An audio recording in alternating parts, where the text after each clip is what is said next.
இப்படி முழு எலும்பையும் அப்படியே முழுங்கினாலும் இதுங்களால ஒரு சின்ன முடியை கூட செரிமானம் பண்ண முடியாது. எப்படி இவ்வளவு பெரிய எலும்பு அப்படியே விழுங்கினாலும் இதுங்களுக்கு எப்படி ஒன்றுமே ஆகாமல் இருக்குது தெரிஞ்சு போவாங்க. பொதுவாகவே கழுகுகள் ஈகிள்னு சொல்லுவோம் இல்லையா, அதெல்லாம் பெரும்பாலானது எலும்புகளை விழுங்கக்கூடியதாக தான் இருக்குது.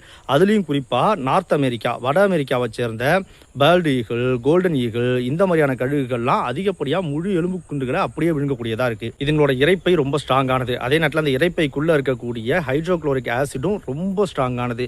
இதுங்க அப்படி முழு எலும்பையும் அப்படியே விழுங்கும் போது அது அதோட இரைப்பையில் போய் சரியாக பொருந்திடும். பொருந்தினதுக்கப்புறமா அதில் உள்ள அந்த ஸ்ட்ராங்கான ஹைட்ரோக்ளோரிக் ஆசிட் அதை அப்படியே சூழ்ந்து கரைச்சி கூழ் மாதிரி மாற்றி அதில் உள்ள நியூட்ரியன்ஸ் எல்லாம் அப்படியே அப்சர்வ் பண்ணி எடுத்துக்கும். இதில் உள்ள நியூட்ரியன்ஸில் குறிப்பாக கால்சியம், எலும்புகள் கால்சியமால் ஆனது அப்படின்றதுனால இந்த கால்சியம் அந்த பறவையோட எலும்புகளை ஸ்ட்ராங் ஆக்கிறதுக்கு பயன்படுது. அதே மாதிரி அதுங்க இடக்கூடிய முட்டையில் அந்த சுற்றி ஓடு இருக்கு இல்லையா, ஷெல் இருக்கு இல்லையா, அதுவுமே கால்சியமால் ஆனது. அதனால அதுங்களுக்கு அந்த ஓட்டை ஸ்ட்ராங் ஆக்கிறதுக்கு இந்த கால்சியம் அதுங்களுக்கு பயன்படுது. பேர்டு வல்ச்சர் அப்படின்ட்டு ஒன்று இருக்குது. இதுங்க இந்த யூரோப் மற்றும்